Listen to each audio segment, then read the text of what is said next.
we have witnessed a super coach nightmare with injuries to key players in the competition that we had in our starting lineup. So I thought it would be no better time to go and have a look at who I have in my lineup now and how I'm going to think about replacing these, because these star players were players that I was hoping to pretty much have all the way until the end of the year. So without further ado, let's go in and dive into that.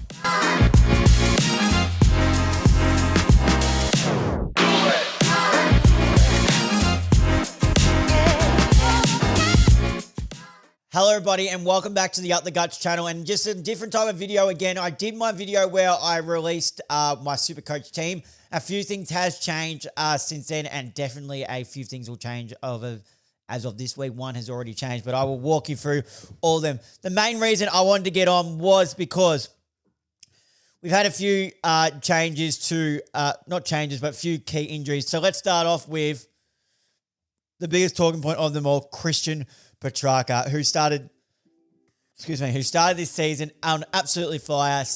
Would have had 6 Brownlow votes, so 2 best ons, 2-3 voters in his first 2 games, and then he's gone down with a medium hamstring strain, which will be about 4 to 6 weeks. Now I'm left with the option of, I actually have over here, if we see 379k, 0.5k left in my salary. So that is something that as I have a little drink there, have the luxury of. I have that left over. But Christian Petrarca is scoring that well that I'm willing to roll the dice of putting him on the bench and just leaving him there for the time being. I think that's a really givable thing that I could, realistic thing that I could do, especially with I got Marshall at the flex, who's been performing reasonably well in his new role down in the back line, 90 plus. I think it was 92 in the first game, 73 on the weekend. I can easily take Marshall out of the flex and put him in the forward line if I really do need to have to. So Petrarca isn't necessarily the issue. The issue is Connor Rosie in the back line has gone down with an injury, and it has been reported about an hour ago, not even an hour ago, probably about half an hour ago, that he has done a tendon. I'll get the exact tweet up if I can try and find it. If I can't find it, I can't find it. But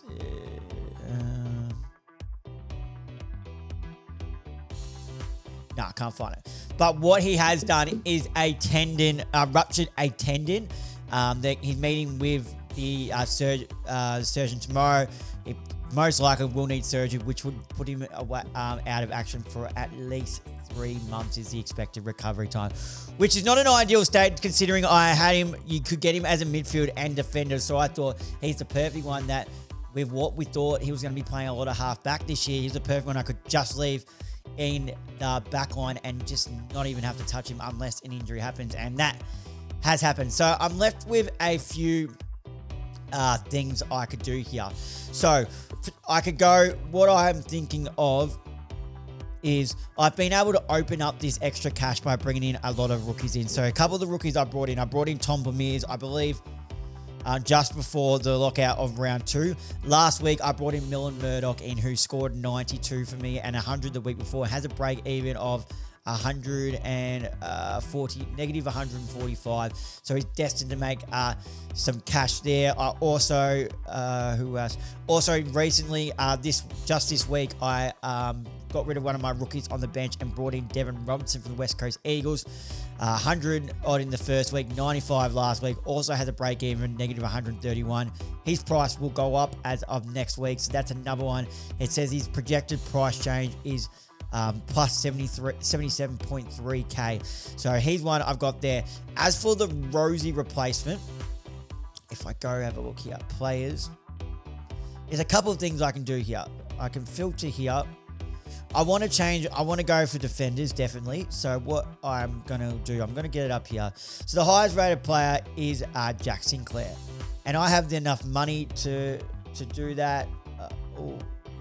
I could go a Lockie Ash as well, who's averaging 111, got 130 on the weekend. Jack Sinclair's averaging 128. It's actually surprised. I know he's a good player, but Joel Jeffries, 468k. That's a surprising one for me. Is it going to let me scroll down? No, it's not. Okay. Oh, okay, no. So Connor Rosie's 544. If we just scroll this one back up here. Yeah, so ones I'm looking at are Jack Sinclair. Lockie Ash is another one that I'm definitely looking at. Is there anyone else that I'm probably very concerned, or it's probably only those two? It's definitely not Whitfield, which normally is a given for each year. Josh Royal could be another interesting one, but I'm probably more looking towards either the Sinclair or the Lockie Ash one. I haven't decided which one I want to go with yet. The price difference is Lockie Ash being 582.6k to Jack Sinclair 622. Both use the ball really well. Both get plenty of the ball. So 6 to 1.5 dozen the other really. Although Ash is only averaging 111.7 to Sinclair's 128. So those are my options there. Let me know in the comments if you did have Connor Rosie and how you are going about replacing him as well. As we go back to my team, and one player that was really frustrating me and has dropped price, but backed it up again on the weekend. He was Nasiah Wanganeen-Malira, 122 on the weekend, but he has a break even 127, so he's just going to keep losing price if he keeps getting the tag.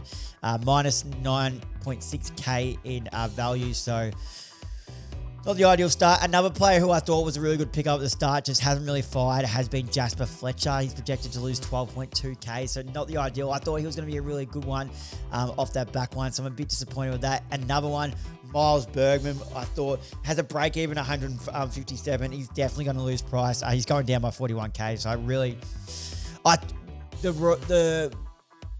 the thought around getting Miles Bergman originally was because the rumor was he was going to be playing as a big body midfielder coming in, and then Connor Rosie was going to go back to half back. But they pretty much flipped that after the practice match and just put Rosie back in the middle and left Miles Bergman at half back, which just hasn't worked out for me. Also recently brought in Lockie Jakes, which was a great decision on my behalf, must I say, because he went up about 70k, been really good, finding a regular spot just in his second season at the Bulldogs, now finding a regular spot in that back line, had a break even of negative 39. And surely, I brought in Jacob Farrow because I thought he was a given to start for the Bombers, but he hasn't. Took the piss in the VFL on the weekend, so I'm expecting, especially with Mason Redmond going down, that Jacob Farrow comes in. So I'm not too worried about that one at the moment. Break even of 31. Sorry. Butters is still currently my captain. Got Dacos there. Parrish. I brought in Tanner Bruin recently as well before his price went up. Sam Grill had a good game first up, then a bit of a disappointing one. We mentioned Millen Murdoch. Tom Blamiers we mentioned as well.